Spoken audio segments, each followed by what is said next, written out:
Cars are loud, right? Live by a busy main road, and the moment you open a window, that roar. It drowns out the TV. You catch yourself raising your voice mid-conversation. That quiet, nagging stress. So if the whole city turned into EVs, would a calm, quiet world finally arrive, even right beside a main road? The engine noise disappears, so of course it gets quieter, right? But is that really true? Today, checking the data as we go, we'll run a full thought experiment on what the world sounds like after EVs take over.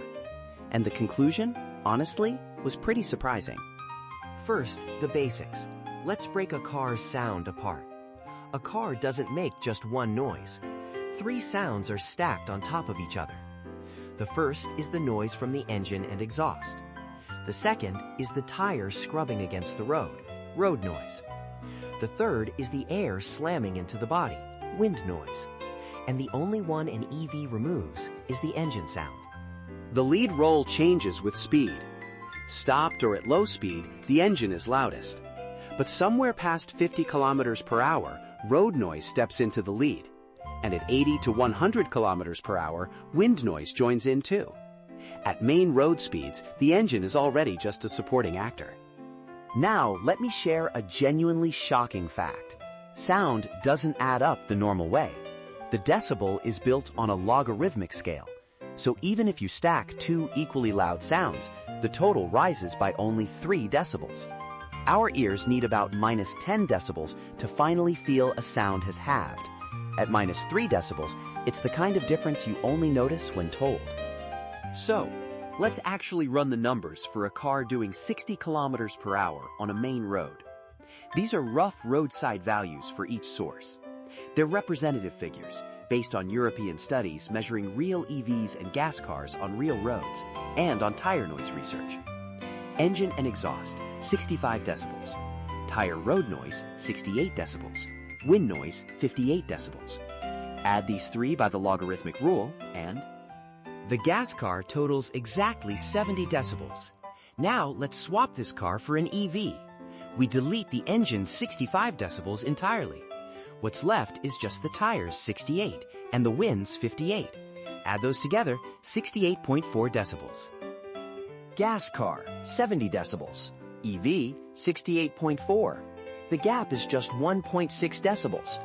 You have got to be kidding me. We completely erased a 65 decibel engine, but because the tires were already louder, the total barely drops. To human ears, it sounds like basically the same noise. So we've learned that erasing half the sources barely changes what you actually feel. Of course, at a red light or low speed in a neighborhood, it's a different story. There, an EV is clearly quieter. But here's yet another trap. In fact, below 20 kilometers per hour, EVs are legally required to emit an artificial sound. It's a system called AVAS, 56 to 75 decibels. Because it's dangerous if pedestrians can't notice a car approaching. So an EV that could be silent is deliberately making noise. A world of perfect silence simply never arrives.